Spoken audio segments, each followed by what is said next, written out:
May naririnig ba kayo mga paps na tunog na ganito? Kapag tinutulak o inaandar ninyo yung inyong mga motor, katulad ng ganito. Ayan yung ganong tunog. Lalo pag inaatras. Ayan. So mapapansin ninyo, hindi umiikot doon dahil dito lang sa clutch bell ang ikot. So dalawang dahilan lang.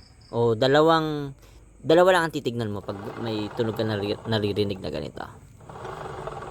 It's either yung anong tawag dito, bearing dito sa may clutch assembly, torque drive bearing, or bearing sa may gulong. So para ma-check, kailangan tanggalin muna natin ito. Pag tumunog pa rin ng ganon, ibig sabihin dito yun sa bearing sa gulong. Pag nawalang tunog, dito sa ating torque drive bearing. Pero parang dito ko talaga naririnig mga paps. Ito papakita ko sa inyo mga paps. Palitin na talaga yung torque drive bearing dahil umuuga na. Ayan o. Ayan. Umuuga na mga paps.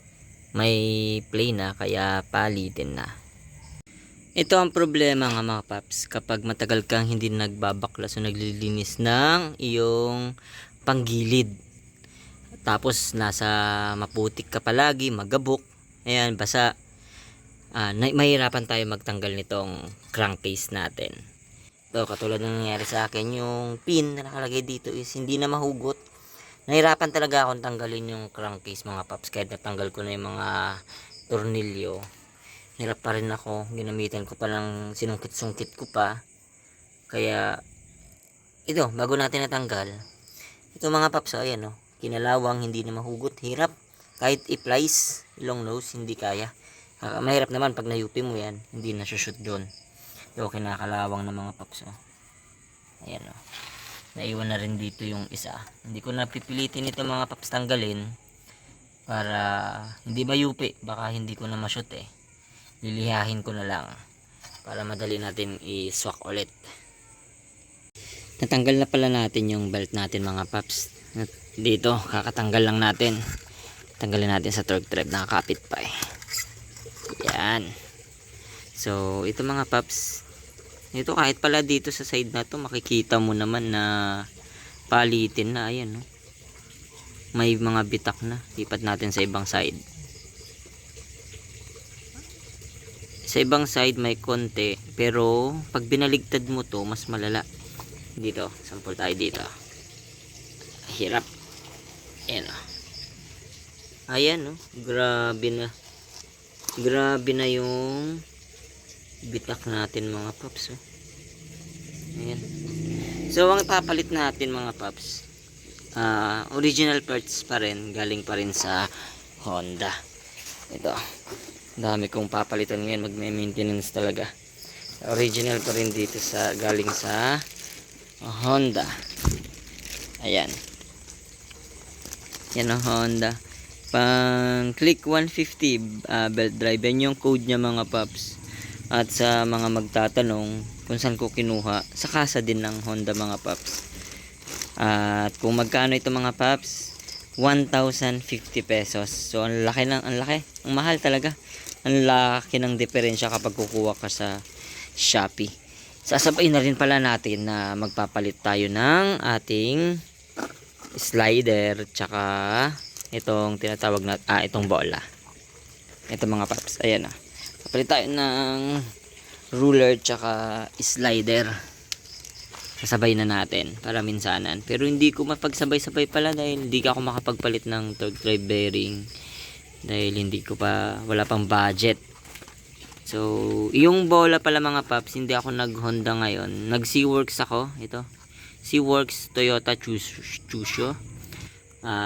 Medyo mura kasi ito mga paps. Ang kuha ko lang dito is ang kuha ko dito 289. 15 grams pala ang ikakabit ko dito. Same 15 grams, 15.5. Pangatlong beses na ako magpapalit sa loob ng 6 years. Mag 7 years. Ayan. Nag Toyota Chusho muna tayo. At palitin na rin itong bola. So, madali lang naman kapag may tools ka lang pambaklas, DIY lang mga paps. Tapos kahit ikaw na rin maglinis. Napakadali lang. Kailangan mo lang talaga tiyagain. Maglalaan ka talaga ng oras. Papansin ninyo, medyo ano na rin ako mga paps. Marumi na rin yung ating air filter. Pero ayun, makita nyo pa naman yung green. Oh. Ayun, may green pa rin naman. Hindi pa kaya ng budget. Ang laki ng budget dito. Slider piece, papalit tayo. Kasi malamang maluwag na rin yung slider. Ito. Kaya palitin na. Pakita ko sa inyo mga paps, palitin na to. Kaya bumili na rin akong, nararamdaman ko na eh. Tsaka medyo maingay na. Kaya bumili na rin ako ng bola tsaka slider. Ayun. Ang dumi agad. May... Wait lang. Opya. Ayun. Grabe oh. Mga paps oh. Ayan. Oh, daming dumi na agad oh. Ayan oh. Kunin natin. Ayan. Kinuha ko ng buo mga paps. Uy, grabe. Dumi oh. Ayan oh. Kita ninyo dumi agad. Dito malalaman mo pagpalitin na yung slider. Maluwag na. Dapat yan hindi malalaglag ito mga paps. Tingnan mo. Ito yung slider mga paps. Tatlo yan. 1, 2, 3. Ito magsample tayo ng isa dito. Ito na lang sample natin. Dapat yan pag inangat natin hindi dapat malalaglag. Ito bibigitawan ko yung pagkakapit ng daliri ko. Ayan o. Tignan nyo yung next. Ayun o. Next. Oh, hindi. Kumapit yung isa. Dalawa lang yung nahulog. Pero pag kinalabit mo lang yan, oh, wala na. Diba?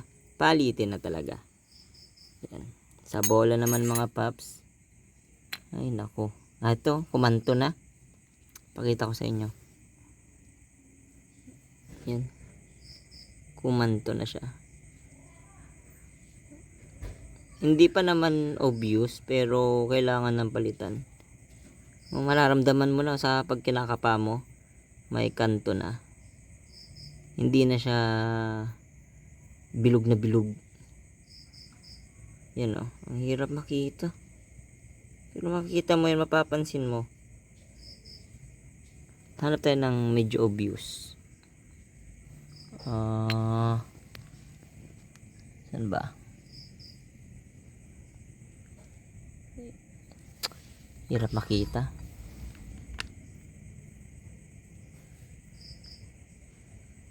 Ito medyo goods. Ay, ito. Ayun na mga paps. Ayun o. Ito. Kanto na o. Ito mga paps. Ito tong side na to. Kanto na. Hindi na siya bilog talaga ito.